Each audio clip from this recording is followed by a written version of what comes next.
फिर है पेयजल, तो सरकार के द्वारा पेयजल के लिए क्या कहा गया, तो पेयजल के लिए सरकार की बहुत सारी योजना चल रही, जिसमें जो सरकार की सबसे महत्वपूर्ण योजना है जल जीवन मिशन है। जल जीवन मिशन है तो सरकार जल जीवन मिशन, तो जल जीवन मिशन है, इसमें जल जीवन मिशन शहरी क्षेत्रों में है और जल जीवन मिशन ग्रामीण क्षेत्रों में भी है। तो जल जीवन मिशन शहरी क्षेत्रों में और ग्रामीण क्षेत्रों में, तो बात करते हैं इसके माध्यम से क्या क्या कहा गया। तो मुख्यमंत्री जल जीवन मिशन शहरी योजना का दायरा बढ़ाते हुए 5,000 करोड़ रुपए का व्यय कर, तो मुख्यमंत्री जल जीवन मिशन जो शहरी क्षेत्र है उसका दायरा बढ़ाया गया और उसके लिए 5,000 करोड़ का प्रावधान किया गया। तो शहरी के लिए कितना किया गया, 5,000 करोड़ का प्रावधान किया गया।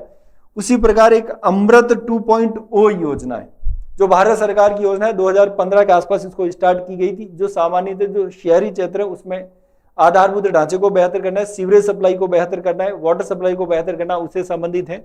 और इसी के तहत भी आगामी 3 लाख पेयजल कनेक्शन दिए जाएंगे। तो अमृत 2.0 योजना के अंतर्गत, जिसमें राज्य सरकार भी भागीदारी करती है, 3 लाख कनेक्शन दिए, 3 लाख पेयजल कनेक्शन दिए जाएंगे। फिर 1,000 तो बीसलपुर के माध्यम से भी इसको जोड़ा जाएगा। फिर ये सामान्य 600 ट्यूबलाइट और हेडपंप बनाए जाएंगे, सैंपल बात की गई। सेंटर ऑफ एक्सीलेंस की स्थापना जयपुर में की गई। सशक्त जल प्रबंधन की दृष्टि से, जो जल प्रबंधन है मोस्ट इंपॉर्टेंट है, सशक्त जल प्रबंधन की दृष्टि से, सशक्त जल प्रबंधन की दृष्टि से सेंटर ऑफ एक्सीलेंस की स्थापना कहां पर की गई, जयपुर में की गई। तो सेंटर ऑफ एक्सीलेंस की स्थापना कहां पर की गई, जयपुर में। सेंटर ऑफ एक्सीलेंस की स्थापना कहां पर की गई, जयपुर के अंतर्गत की गई।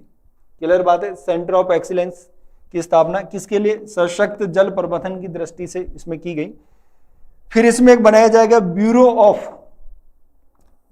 ऑफ वाटर यूज एफिशिएंसी की स्थापना की गई। Bureau of water use efficiency की स्थापना कर जयपुर में स्थापना की जाएगी। कौन सी, bureau of water use efficiency की स्थापना कर जयपुर में। जो एससीएम रिप्पा है, हरिचंद्र माथुर, जो राजस्थान एडमिनिस्ट्रेशन प्रशासनिक अकादमी है, वहां पर सामान्यतः सचिवालय व जल भवन में पायलट बेसिस पर पेयजल सुविधा और नॉन डोमेस्टिक, सिंपल सी बात की गई कि सशक्त जल प्रबंधन की दृष्टि से जयपुर में सेंटर ऑफ एक्सीलेंस की स्थापना की जाएगी और एक bureau of water use efficiency की स्थापना की जाएगी। और एससीएम जो रिप्पा है जयपुर में, वहां पर इससे संबंधित ट्रेनिंग और भी कुछ प्रयास करने का इसमें प्रयास किया जाएगा। तो bureau of water use efficiency की स्थापना की जाएगी और सशक्त जल प्रबंधन की दृष्टि से जयपुर में सेंटर ऑफ एक्सीलेंस की स्थापना की जाएगी।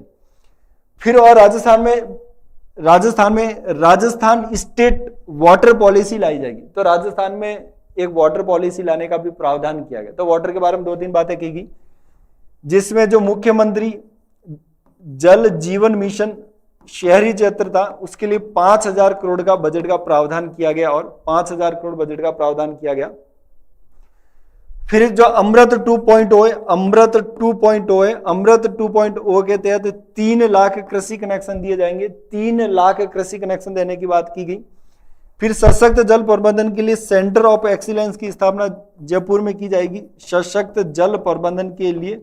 और bureau of water use efficiency की स्थापना की जाएगी। और फिर राजस्थान स्टेट वाटर पॉलिसी भी लाई जाएगी। तो 3 से 4 प्रावधान किए गए। क्लियर बात है। साथ साथ में ध्यान में रखता, देखते रहना, याद करते रहना। तो वाटर के लिए क्या क्या प्रावधान, मुख्यमंत्री जल जीवन शहरी मिशन में 5,000 करोड़ का फंड की बात की गई। अमृत 2.0 में 3 लाख जल कनेक्शन दिए जाएंगे।